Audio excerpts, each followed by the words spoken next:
ward, entire ward, but this is the Planning Coalition's forum, and they are very interested in what your vision is for South Shore.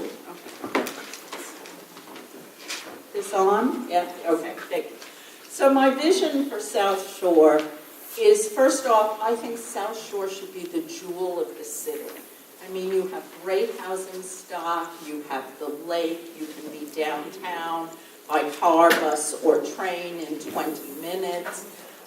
You have a special community that has come together, and there are people with roots in it from the 50s and the 60s. And what I want to see is a bustling, thriving community. Part of the definition, I guess, of South Shore is Stony Island. And Stony Island has 40 to 60,000 cars a day that go up and down. And I want to use those cars to bring economic development, which is opportunity for jobs and growth in this community. Now, whether or not the Obama Library comes to Stony Island is going to depend upon what kinds of stores and businesses we can attract. But even if the library doesn't come here, I have businesses that are committed to looking at, I'll tell you quickly, I have an eye doctor who wants to bring a medical center with a pediatrician, a dentist, an internist. I have a printing shop, which is a union printer who wants to come. And I want to have a business council to have the community tell me what they need and what they want. The coalition believes that the alderperson should have strong ties to the community and also a strong track record in working in public service and representing the people of the ward. Can you name 3 things that you have led or co-led in the 5th Ward? I'm a member of the media committee for the Planning Coalition, and we've been involved in trying to bring a grocery store here. I'm involved in the Comer Children's Hospital as we brought in new kind of rules and regulations and fundraising to help the children and help the new hospital. And the third thing that is really more, I think, family and parent-based is I've worked to develop safe Halloween programs for children. Something called Bizarnival at the Lab School that's gone on for 10 years and is beloved. We have over 500 people. And I work with the Gary Comer Youth Center. So how do you see the role of an alderman today in 2015? What is the role of the alderman? It used to be to give up, we all know, used to dole out jobs and get reelected. But today, what is the role of the alderman in the city council, in your view? So an alderman has 3 things. First is housekeeping, right? Making sure that the garbage is picked up, the trees are trimmed, the lights are replaced, and the basic, where do you need a new not bus stop, but landing for a bus stop. So kind of housekeeping. Then I think you have an obligation to the ward to take a look at the future of the 5th Ward, how we're going to go into 2016 and on, and what's important. And balancing economic development in Hyde Park, bringing it to South Shore. But more than that, I think an alderman, and one of the reasons that I personally am running, is because we need someone who is going to talk to the city at large about the problems. My personal commitment is to reforming the criminal justice system. I ran last time. I met all kinds of people who were felons who could not get a job because of their criminal background. I realized as a lawyer I could do something about that, so I volunteered for Cabrini Green Legal Aid and the Office of the State Appellate Defender.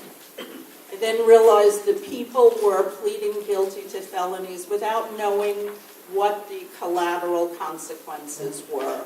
And so I put together a coalition of the Union League Club, Cabrini Green Legal Aid, the Office of the State Appellate Defender, and Judge Beeble. But then I realized, more importantly, we have to focus on our prosecutors. Are they overcharging? Are they charging for felonies and taking advantage of our young people who don't know what they're agreeing to? So I'm trying to create a social justice metric. So speaking out for the ward is, I think, and the city. Thank you. Okay. So, Right, so when you look at the current government in the Fifth Ward and the automatic office, what do you think the relationship should be between the alderman and the community? How do you build that relationship? I mean, we hear a lot about ward nights, and we hear about, you know, going to calling the alderman's office and talking to and I'm not saying this particular alderman, but alderman period, talking to their chief of staff. How do you see building a community with, you know, a relationship with community as an alderman? How would you build that relationship? the first way that you build a relationship with the community is you're in the community. Many of you see me at Give Me Some Sugar for brunch. They see me walking around. So part of it is I think you have to be out there and be active. The other part of it is not only ward nights, but creating... Is there mic off? Okay, but creating community councils and encouraging people to be part of the councils, and then when they are part of the councils, for example, participatory budgeting, making sure that the things that they vote on and work on actually happen, like putting in the organic garden on 71st Street, having a business council, because I don't want my vision of Stony Island to be the only vision. I want to know about the people who live on Stony, who commute on Stony, who are part of South Shore. So you do it by bringing in people, by going to meetings, by having your staff be out there and be respectful. When people come to you with an idea, like in my campaign office, we have a glass wall. And when people come in and say, one of the things I need or I want for this community is a pet store, a florist, we put it up on the board. So anybody who comes in can see what people want, and then they can add to it.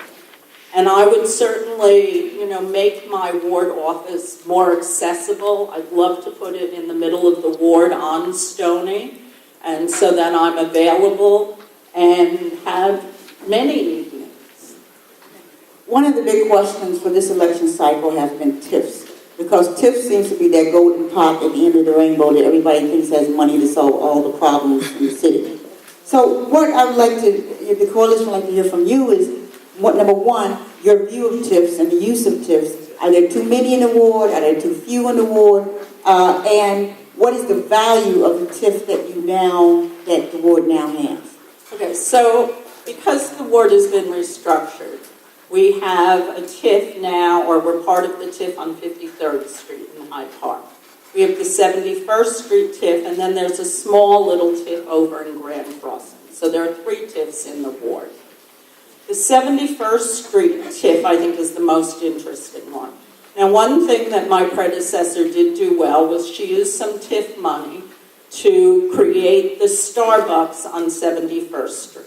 I mean, that was 12 years ago, but it was an appropriate use of money. The rest of the TIF money, as I understand it, from 71st Street has gone on to South Shore High School, which I have some issues with because it is not a feeder school from the community. And if our TIF money is going there, our children should be able to go there. In general, I will not be seeking to create any new TIFs. I will be carefully examining and seeing where we can take a little bit of money and put it into businesses that will bring jobs to this community. One of the, there are 2 issues that's been really boiling over in South Shore community. One of them has to do with the Jeffrey Plaza and the grocery store, and trying to find a decent grocery store to go in that spot. What are your thoughts on the idea that a new company, a new grocer is coming to that location, but that grocer has bringing baggage with him from his previous business? That's number one.